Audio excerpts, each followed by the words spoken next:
They call it overthinking. But overthinking is usually fear wearing a clean mask. Fear of doing it wrong. Fear of looking foolish. Fear of starting and discovering you are not as powerful as your imagination. So the mind bargains. I will begin after I understand everything. I will begin when the mood is correct. I will begin when I feel ready. And the days disappear. In old temples, we had a rule for this. Not advice, a rule. When the mind becomes noisy, you do not debate it. You do not negotiate. You do not ask it for permission. You take a vow that is too small to fear.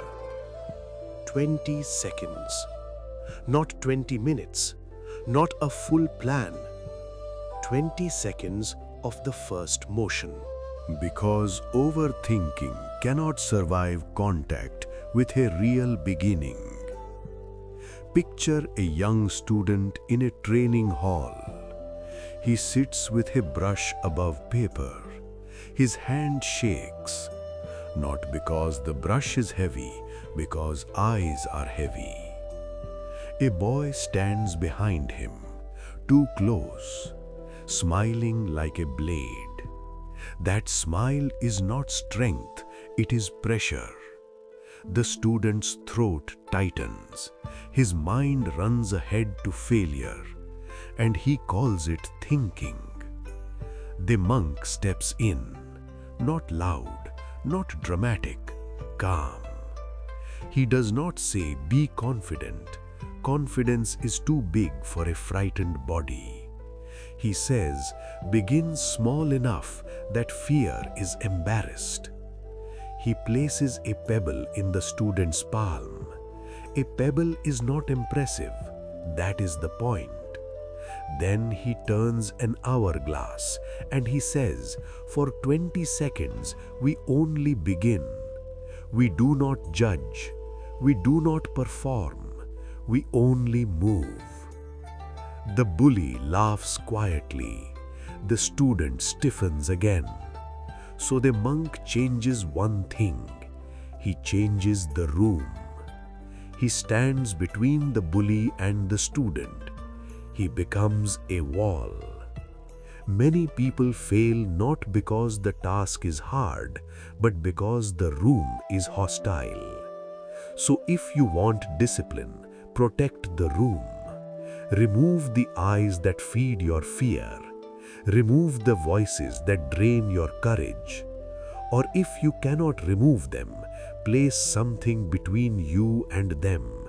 A rule, a ritual, a vow. The student finally moves the brush. One ugly stroke, but alive. And life is the enemy of overthinking. Mockery weakens when action begins, because mockery depends on delay. Then authority arrives. A master enters. Silence heavy like stone. The student wants to stop, because now the risk feels real. But the monk points to the hourglass, not the beauty of the stroke, the vow. The master understands, because a vow is respected in every serious place. Listen carefully. The beginning must be so small it cannot be refused. If you cannot write the page, write the title. If you cannot study an hour, read one line. If you cannot train hard, stand in posture for 20 seconds. The vow is not to finish. The vow is to begin. And once you begin, you change. Not because the world changed, because you proved you can move while afraid. Here is the second lesson. Discipline is social. The student improves faster when the bully's gaze is blocked. He improves faster when someone expects him to show up. So build witnesses, not crowds, witnesses. One friend who checks if you began, one notebook that records your vow, one ritual that returns you to the path. In 7 days, the student who froze begins before doubt speaks, and the bully hesitates because the room has changed. Then a new beginner appears at the door, small, nervous. The bully's old habit rises again, a smirk, a cruel glance. But the former victim steps forward. He becomes the wall.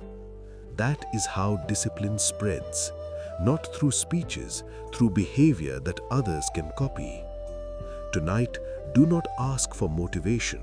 Make the vow. 20 seconds. Protect the room.